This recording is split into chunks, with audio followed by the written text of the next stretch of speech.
video vixen wa ngoma hiyo.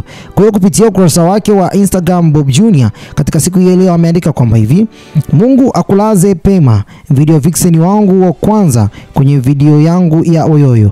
Ikiwa na maana kwamba Bob Junior huyu ni video vixen ambaye ni wa kwanza katika career yake baada ya kushuti naye ngoma yake ya Oyoyo.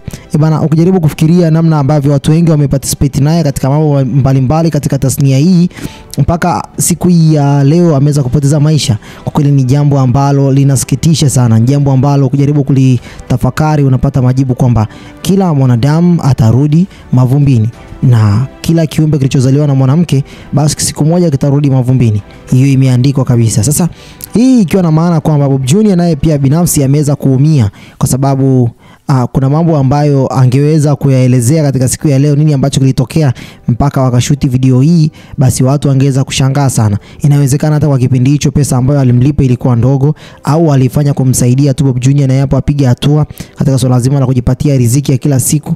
Ni vitu kama hivyo vinawezekana katika tasnia ya aina yote. Kwa hiyo Bob Junior katika hili basi naye pia ni mmoja kati ya mtu ambaye jambo hili limemgusa.